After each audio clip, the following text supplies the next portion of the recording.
जैसे ही कोई बच्चा सीए कोर्स का हिस्सा बनता है तो जरूरी नहीं है कि उसके जितने दोस्त और क्लासमेट्स उसके साथ सीए फाउंडेशन लेवल पे हो उतने ही दोस्त और क्लासमेट उसके सीए फाइनल लेवल पे या फिर उसके सीए बनने तक उसके साथ हो। लेकिन सीए की पूरी जर्नी में अगर कोई आपके साथ हमेशा रहता है, आपका हमसफर, आपका दोस्त बन के, वो है आपका ये कैलकुलेटर। हाँ जी, पूरी जर्नी में सीए फाउंडेशन के बाद सीए इंटर में, सीए इंटर के बाद सीए फाइनल में सिलेबस बदलता है, बुक्स बदलती है, लेकिन पूरी जर्नी में आपका कैलकुलेटर बिल्कुल नहीं बदलता है। इसके बिना तो आप एग्जाम हॉल में जाने की सोच भी नहीं सकते हो। तो आज की वीडियो का टॉपिक ये रहने वाला है कि हमें सीए के एग्जाम्स के लिए या सीए की प्रिपरेशन के दौरान कौन से कैलकुलेटर को यूज करना चाहिए। क्योंकि जब मैंने सीए कोर्स में अपना रजिस्ट्रेशन करवाया था तो मैंने बिना सोचे समझे कि कौन सा कैलकुलेटर परचेज करना चाहिए, सोचा कि कैलकुलेटर ही तो है, परचेज कर लेते हैं, जाके परचेज कर लिया था। लेकिन उसमें वो कैलकुलेटर ट्रिक जो सी स्टूडेंट के लिए इंपॉर्टेंट होती है वो काम नहीं कर रही थी। तो अब मैं आप लोगों को इस वीडियो में बता देना चाहती हूँ कि आपको कौन सा कैलकुलेटर परचेज करना चाहिए ताकि आपको अपनी पूरी जर्नी में कोई दिक्कत ना हो और अगर आप पैसा खर्च किया हो तो आपको ऐसा ना लगे कि पैसे वेस्ट हो गए।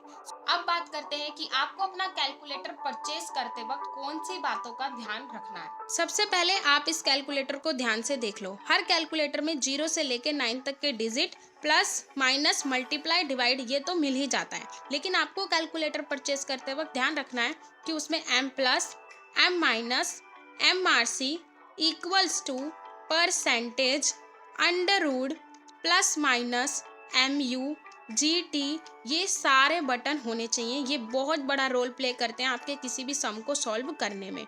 इसके साथ साथ आपको ध्यान रखना है कि आप क्या कर पा रहे हो, स्क्वायर रूट कर पा रहे हो। कैसे? 2 मल्टीप्लाई इक्वल्स टू करके आपका आंसर क्या आना चाहिए? 4 आना चाहिए। कैसे? 2 मल्टीप्लाई इक्वल्स टू करके आपका आंसर 4 आना चाहिए। दूसरा, आप अपने कैलकुलेटर से रेसिप्रोकल निकाल पा रहे हो। कैसे? 2 डिवाइड इक्वल्स टू करके अगर आपका आंसर 0.5 आ जाता है। कैसे? 2 डिवाइड इक्वल्स टू करके रेसिप्रोकल निकालना है आपको, 0.5 आंसर आ जाता है तो आपने बिल्कुल सही कैलकुलेटर अपने लिए चूज कर लिया है। अब जो बातें मैंने आप लोगों को बताई हैं, आप कैलकुलेटर को परचेज करते हुए अगर उनका ध्यान रखते हो तो आप अपने लिए बिल्कुल सही कैलकुलेटर को चूज कर रहे हो।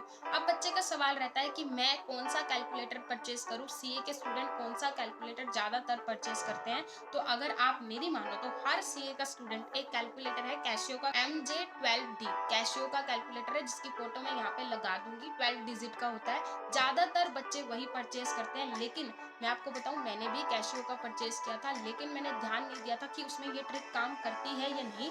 आप ध्यान रखना, पहले ट्रिक्स को उस पर अप्लाई करके देखना, बटन सारे चेक कर लेना, फिर परचेज करना, क्योंकि कैशियो में भी अलग अलग कैलकुलेटर आते हैं। इसके अलावा आप ये वाला कैलकुलेटर भी परचेज कर सकते हो, मैं इसकी भी फोटो साइड पे लगा दूंगी। आप ये वाला परचेज कर सकते हो, ये थोड़ा सस्ती रेंज में आता है। कैशियो का 300, 400, 500 यानी 800 तक भी आते हैं। तो आप अपने हिसाब से कैलकुलेटर को परचेज कर सकते हो। बस जो मैंने बातें बताई हैं उन बातों का आप ध्यान रखना ताकि आपको अपनी इन्वेस्टमेंट जो आपने की है वो वेस्ट ना लगे।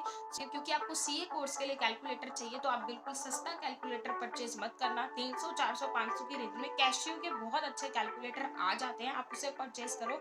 उसमें क्या होता है कि आप उसको रिप्लेस कर सकते हो कभी वो खराब हो जाए तो। दूसरा ये कि वो लंबे टाइम तक चलता है और तीसरा वो कभी गिर जाए तो वो खराब नहीं होता है। लेकिन ये वाले कैलकुलेटर जो 100-150 की रेंज में आते हैं, ट्रिक्स इसमें भी काम करती हैं, लेकिन इसमें पता है क्या दिक्कत होती है कि ये अगर गिर जाए तो टूट जाते हैं। दूसरा, इसे आप रिप्लेस नहीं कर सकते क्योंकि इसकी कोई गारंटी नहीं होती है। और तीसरा, ये जल्दी खराब भी हो जाते हैं। तो अगर आपको लंबे समय तक यूज करना ही है तो आप अच्छा कैलकुलेटर परचेज करें, वरना आप ये वाला कैलकुलेटर भी परचेज कर सकते हो जो 100-150 की रेंज में आता है, वो वाला परचेज कर सकते हो 400-500 की रेंज में आता है। आपके ऊपर डिपेंड करता है कि आप कितना पैसा खर्चना चाहते हो। So thank you so much for watching this video. अगर आपको ये वीडियो इन्फॉर्मेटिव लगी हो तो इस वीडियो को लाइक जरूर करना। एंड अगर आपका कोई भी डाउट हो रिलेटेड टू कैलकुलेटर और समथिंग एल्स तो आप मुझसे कमेंट बॉक्स में पूछ सकते हो। Bye bye.